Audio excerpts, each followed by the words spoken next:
মুখ্যমন্ত্রী দরকার ছিল এরকম ধরনের কথা বলা যে আমরা সবাইকে দিচ্ছি, শুধুমাত্র এসআইআরের নাম বাদ গেছে, অভারতীয় তাদেরকে দেবো না।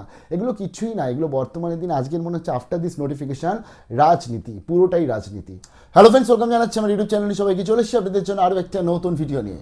অন্নপূর্ণা যোজনা নিয়ে গতকাল একটি বৈঠক হয়েছে এবং সেই বৈঠকে মিনিটস অফ মিটিংয়ে কী কী চলে আসছে এবং রিজেকশন যাদের হয়েছিল, যাদের এখন বর্তমানে আন্ডার এনকোয়ারি রয়েছে, কেন তার যে কারণগুলো বদলাচ্ছে সেই নিয়ে কিন্তু তীব্র সমালোচনা তৈরি হয়েছে সরকারের। এবং এই সরকার মাত্র 2 মাসের এখন এসছে, 2 মাসের মধ্যেই তারা এই যে সমালোচিত হচ্ছে সেই এবং তার পরবর্তী ভোট বাক্সে তার কী প্রভাব পড়তে চলেছে সেটা অনেকেই আশ্চর্য হতে পারে ভবিষ্যতে, কারণ অনেকেই সেই নিয়ে কল্পনা করছে। কি আপডেট চলে আসছে পরপর শেয়ার করছি। প্রথমত জানিয়ে দিই, 19 তারিখে অর্থাৎ 19শে মে একটা নোটিফিকেশন দিয়ে বলেছিল তার অন্নপূর্ণা যোজনাতে যে এগুলো হচ্ছে এক্সক্লুশন ক্রাইটেরিয়া, যেটা হচ্ছে কি সরকারি চাকরি যদি কেউ করে এবং তার সাথে বলে 4 চাকা গাড়ি যদি কারোর থাকে বা কেউ যদি ইনকাম ট্যাক্স দেয় তাহলে সেগুলো হচ্ছে এক্সক্লুশন ক্রাইটেরিয়া। কিন্তু এর নেপথ্যে ছিল অনেক কটা এক্সক্লুশন ক্রাইটেরিয়া যেগুলো মনে হয় গতকালকে একদম চারিদিকে একদম চোখের সামনে চলে এসছে এবং সেই এক্সক্লুশন ক্রাইটেরিয়া নিয়ে কিন্তু তীব্র সমালোচনাও তৈরি হয়েছে। কি বলছে সেই মিনিটস অফ মিটিং, আমি পুরোটা বলছি না কারণ অনেকে অলরেডি দেখে নিয়েছেন। সেই মিনিটস অফ মিটিংয়ে ফার্স্ট প্যারাগ্রাফ অনুযায়ী তারা যেটা জানাচ্ছে, out of 1.62 crore applications received, 1.22 crore applications have been approved and 27.83 lakhs from the have been provisionally rejected, and based on certain exclusion criteria like the family pays income tax, possesses more than 3 rooms, possesses GSTIN etc. তার ফলে মুখ্যমন্ত্রী যেটা আজকে অন্নপূর্ণা যোজনা যখন টাকা distribution করছিল তিনি যেটা জানিয়েছিলেন এসআইআরের নাম নেই তাই জন্য আমরা 27 বা 28 লক্ষকে ডিলিট করে দিয়েছি, তাহলে আজকের গতকালকে যে নোটিফিকেশন অনুযায়ী বা এই মিনিটস অফ মিটিং যেটা চারদিকে ভাইরাল হচ্ছে সেই অনুযায়ী কিন্তু সেটা না। অর্থাৎ মুখ্যমন্ত্রী যেটা বলছে তাহলে কি সেই কথাটা বিশ্বাস করবো আমরা, নাকি এই নোটিফিকেশনের কথা বিশ্বাস করব, নাকি 19 তারিখে সাইন করা যে অন্নপূর্ণা ভান্ডার বা অন্নপূর্ণা যোজনার যে নোটিফিকেশন তার কথা আমরা বিশ্বাস করব? যদি বর্তমানে এর কথা বিশ্বাস করেও আমরা চলি যে আজকে 3টের বেশি রুম রয়েছে বলে এবং এক্সক্লুশন ক্রাইটেরিয়া তারা, অর্থাৎ এগুলো তাদের মাইন্ডের মধ্যে ছিল। অ্যাকচুয়ালি ব্যাপার কি, এই 3টের বেশি রুমের ফান্ডাটা একটু বলি, যারা রেশন কার্ড যখন ডিস্ট্রিবিউশন হয় এবং রেশন কার্ডের যখন ক্যাটাগরি ডিস্ট্রিবিউশন হয় সেখানে এই 3টের বেশি রুমটা দেখা হয়। তারা মেবি এই 3টের বেশি রুমটাকে তারা রেখেছিল কিন্তু তারা সেটা যেহেতু লেখা হয়নি তাই প্রশ্ন এখানে আসছেই। তাই পিআইএল বা জনস্বার্থ মামলাও এই সরকার অনেক খেতে চলেছে, এটাও আমি একদম শিওর আপনাদেরকে বলে দিলাম। এখানে অনেক কটা ব্যাপার আছে, সরকার প্রচুর চালাকিও করেছে, সমালোচনা করতে হবেই হবে সরকারের আজকের। কারণ দেখুন আজকে 3টে আপনাকে বলছি এবং আমি পুরো নোটিফিকেশনে পড়ে নিই, তারপর তারা জানাচ্ছে যে এটার হচ্ছে 5 তারিখ অর্থাৎ আজকের থেকে সার্ভে চলবে, এটা আমি আগেও বলেছিলাম ভেরিফিকেশন হবে এবং 10 তারিখের মধ্যে সার্ভে কমপ্লিট করতে হবে, 15ই জুলাইয়ের মধ্যে পেমেন্ট করতে হবে, 20 জুলাইয়ের মধ্যে কিন্তু পুরো জিনিসটা ঠিকঠাক হয়ে যায় বলে এমনটাই দাবি করছে। এবং জানিয়ে দিয়ে এই সার্ভে যেটা হতে চলেছে এটা শুধুমাত্র যাদের রিজেক্টেড থেকে বর্তমানে আন্ডার এনকোয়ারি চলে এসছে।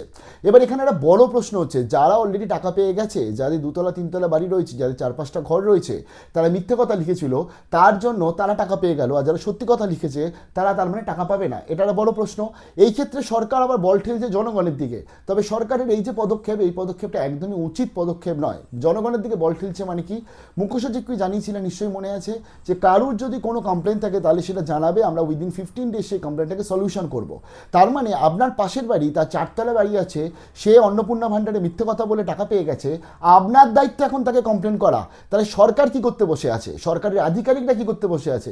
যারা রিজেক্টেড হয়েছে আপনারা তাদের বাড়ি বাড়ি গিয়ে কম্পালসারি সার্ভে করবেন, আর যারা টাকা পেয়ে বসে আছে, যাদের আজকে অযোগ্য যারা এবং যাদের ন্যূনতম মানসম্মানটুকু নেই, যে 3টের বেশি রুম রয়েছে বলে আজকের যখন অযোগ্য বলছে, তাদের মধ্যে অনেকেই আছে তারা সারেন্ডার করবে, বাট বেশিরভাগই সারেন্ডার করবে না, সরকারের টাকা তারা নিয়েও নেবে। এবং এক্ষেত্রে একটা ব্যাপার হচ্ছে যে তাদের যে কমপ্লেনটা করতে হবে আপনাকে, দায়ভার নিতে হবে আপনাকে। গভর্নমেন্ট আপনার দিকে বল ঠেলে দিল।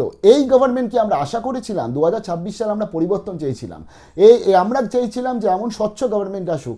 গভর্নমেন্টের উচিত কিন্তু যাদের টাকা পেয়ে গেছে তাদেরও বাড়ি বাড়ি গিয়ে সেমভাবে ভেরিফিকেশন করা এবং নিজেদেরকে করা দায়িত্ব নিয়ে দেখা, জনগণের দিকে কোটে বল ঠেলা উচিত নয়। এখানে আরও একটা ব্যাপার আছে, ভারতীয় জনতা পার্টি বা বিজেপি তারা সবসময় বলে আসে যে তারা ভারতবর্ষের যে কালচার সেই কালচারকে নিয়ে তারা সমৃদ্ধ করতে চায় এবং কালচারকে ভবিষ্যতে এগোতে চায়। সেখানে তারা সব সময় জানিয়ে এসছে ভারতবর্ষ এমন একটা আমাদের দেশ এবং আমরা প্রাউড ফিল করি তার জন্য, যেখানে আজকে একান্নবর্তী পরিবার থাকে, জয়েন্ট ফ্যামিলি থাকে।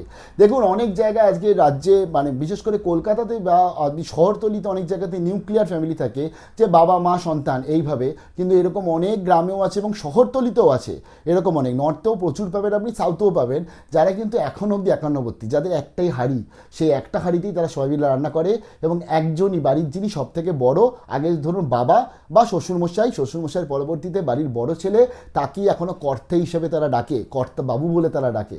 এবং এই যে কালচার, এই কালচারটার জন্যই মনে হয় আমরা ভারতবাসী গর্বিত। দেখুন গায়ে কাটা দিচ্ছে, আপনাদেরও মনে হয় তাই। এবং আজকে ধরুন এখানে যেটা জানাচ্ছে যে ফ্যামিলি যদি 3টের বেশি করে মানে রুম থাকে, এবং তারাতে জয়েন্ট ফ্যামিলি, তারা একান্নবর্তী ফ্যামিলি, তারা তাদের 8টা 10টা রুম থাকতেই পারে, কারণ তারা 4-5 জন মিলে বসবাস করছে। তাহলে কি অন্নপূর্ণা যোজনাতে তাদের একসাথে আবেদন করার ভুল হয়েছে? তাদেরকে হাড়ি ভাগ মানে ভেঙে হাড়ি ভাগ করে আলাদা থেকে তারপর আবেদন করা উচিত ছিল? এগুলো ভাবতে হবে সরকারকে। একান্নবর্তী পরিবারের যে আইডিয়াল, একান্নবর্তী পরিবার আমাদের ভারতবর্ষে, সেখান থেকে আমরা ফ্যামিলি বলতে কিন্তু একান্নবর্তী পরিবারের পুরো পরিবারটাকেই বোঝানো হয়। অর্থাৎ সেই পুরো পরিবারের যতগুলো মানুষ আছে, প্রত্যেকটা মানুষ একটা হাঁড়িতেই ভাত খায়, তারা আলাদা তারা হয়নি, এবং তারা একটা ছাদের তলায় থাকে, সেখানে তারা 8টা 10টা রুম নিয়ে থাকতে পারে। তাহলে তার 8টা 10টা রুম রয়েছে বলে, সেই জয়েন্ট ফ্যামিলি রয়েছে বলে অন্নপূর্ণা যোজনা পেল না? ভাবতে হবে সরকারকে। এরকম নোটিফিকেশন দেওয়ার আগে বা এরকম নোটিফিকেশন করার আগে ভাবতে হবে, তার মানে আপনারা কি একান্নবর্তী পরিবারের বিরুদ্ধে যাচ্ছেন? মেবি জানি না, আমার এই ভিডিওটার পরে মুন্ডা দমন অ্যাক্টের আন্ডারে আমি নোটিফিকেশন পেতে পারি, বা আমি জানি না পেতে পারি, কারণ অনেকেই অনেক কিছু বলছে, বাট আমার মনে হয় এই বক্তব্যগুলো, কথাগুলো বলা দরকার ছিল। আপনাদের যেটা ভালো সেখানে 100% সাপোর্ট করেছি, বুক চিরিয়ে সাপোর্ট করেছি, কিন্তু এখন বর্তমানে যেটা হচ্ছে এটা ঠিক নয়। 3টে রুম, এটাকে একদম আনা উচিত নয়। এই অন্তত অন্নপূর্ণা যোজনার এক্সক্লুশন ক্রাইটেরিয়া, খাদ্য, এনএফএসএ আর অন্নপূর্ণা যোজনাকে আপনারা প্লিজ এক করে দেবেন না দয়া করে। আর একটা ব্যাপার হচ্ছে, কেউ যদি অযোগ্যরা টাকা পেয়ে যাচ্ছে আর জনগণের দিকে কোর্টে বল ঠেলে দেওয়া, এটাও একদম ঠিক না। তার থেকে বলে দিতে পারতেন দিতে পারবো না, বাজেট নেই, সবাইকে দেবো না, বলেই দিতে পারতেন, তাহলে এত অসুবিধা হতো না। তাহলে বলে দিতে পারতেন যে তাহলে মুখ্যমন্ত্রীও দরকার ছিল এরকম ধরনের কথা বলা, যে আমরা সবাইকে দিচ্ছি, শুধুমাত্র এসআইআরের নাম বাদ গেছে, অভারতীয় তাদেরকে দেবো না। এগুলো কিছুই না, এগুলো বর্তমানের দিন আজকের মনে হচ্ছে আফটার দিস নোটিফিকেশান রাজনীতি, পুরোটাই রাজনীতি। তো কি মনে হয় আপনারা কমেন্ট সেকশনে জানাবেন। আমি সিপিএম, তৃণমূল, বিজেপিকে আলাদা করে দেখতে পাচ্ছি না এখানে, কারণ আমরা পরিবর্তন চেয়েছিলাম, আমরা চেয়েছিলাম এই যে রাজ্য সরকার যিনি এসেছেন স্বচ্ছভাবে সব কিছু কাজ করবে, কিন্তু তারা ভেতরে এইসব কিছু লুকিয়ে রেখেছে, যে এক্সক্লুশন ক্রাইটেরিয়া যেগুলো জনগণই জানতো না, এটা আশা করতেই পারিনি, একদম করতে পারিনি। কি মনে হয় কমেন্ট সেকশনে জানাবেন। ভালো থাকবেন, বেস্ট অফ লাক।